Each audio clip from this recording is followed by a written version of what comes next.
Salut à tous, nouveau petit concept sur la chaîne, je vous propose de faire ensemble un tour de l'Hexagone, l'histoire de traiter quelques faits d'actualité sympathiques autour du ballon rond français. Allez, on attaque cette vidéo avec un attaquant justement, il est lyonnais, le Barça est son meilleur ennemi, mais il ne l'affrontera pas mardi. Il s'agit du cas Benzema, le goléador madrilène qui n'en finit pas de faire trembler les filets, ainsi que les presses à journaux. Il est à présent le grand patron de l'offensive merengue, et est même désigné par le président comme le meilleur joueur français actuellement. Macron a dit ça? Non, vous n'y êtes pas du tout. Pour les plus jeunes d'entre vous, il faut savoir que président était le surnom donné à Laurent Blanc lorsqu'il était au sommet de son art. Enfin bref, de son côté, KB9 avoue ne plus avoir le moindre espoir en bleu, ce qui ne l'a pas empêché de féliciter la génération actuelle. Personnellement, au vu de son abnégation, de sa volonté à toujours être le meilleur malgré ses nombreux détracteurs, j'aimerais le revoir un jour en équipe de France. Je sais que ça n'arrivera jamais, mais rien qu'à l'idée de calmer les tempêtes du passé, allez venez on se cotise tous pour que VG Dream fasse un son sur Benzema, et je vous assure qu'il aura regagné le cœur des Français. Et vous, qu'est-ce que vous en pensez? Même si ça n'arrivera pas, est-ce que l'Euro 2020 serait une bonne conclusion pour Karim? En tout cas, en parallèle, on a un petit phénomène, je sais pas si vous connaissez, un certain Mbappé, qui a encore impressionné dimanche soir avec un but venu d'ailleurs, comme le dit si bien Jean-Louis Gasset, coach de Saint-Etienne. Selon lui, dans 2-3 ans, il sera le meilleur joueur du monde. Et dimanche soir, il ne pouvait gagner que sur ce genre d'exploit de sa part.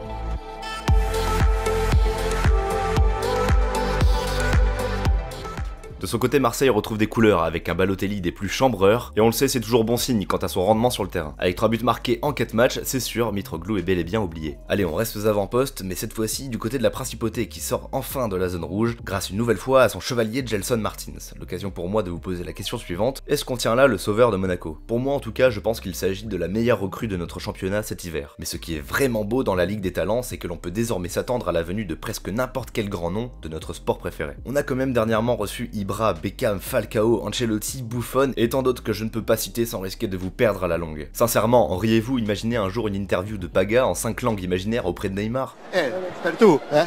C'est par la cheminée. Heureusement, la dynamique ne semble pas s'essouffler, car un invité très spécial était présent lors de Lille-Montpellier. Et si je ne suis pas un grand fan du personnage, il m'est cependant impossible de ne pas admirer tous ces titres remportés dans tant de clubs différents. Mourinho ne ferme donc pas la porte à la Ligue 1, et pour ma part, je rêve déjà de ses entretiens avec Piero Ménès en fin de match. Pour moi, travailler dans un autre championnat sera une expérience fantastique. Enfin, on clôture ce Tour de France en souhaitant le meilleur aux Lyonnais dans l'adversité européenne. Un grand match vous attend et les Blaugrana en sont convaincus, que ce soit Piqué, Dembélé, Langlais ou Messi, tous redoutent la bande à Bruno, capable de sortir de ses guns à tout moment. Et de son côté, Samuel Umtiti est prêt à casser la démarche, fier de retrouver son public de toujours, ayant à cœur d'afficher sa progression. Maintenant je suis Samuel Umtiti, qui joue à Barcelone, qui a progressé, qui a pris en maturité, beaucoup de fierté de retourner là-bas. Voilà, c'est tout pour cette petite vidéo, j'espère qu'elle vous aura plu. En tout cas pour ma part, c'est un format que j'adore proposer. N'oubliez pas de vous abonner, ça m'aide énormément. On se retrouve très bientôt pour de prochaines vidéos, c'était Bada, prenez soin de vous et ciao tout le monde.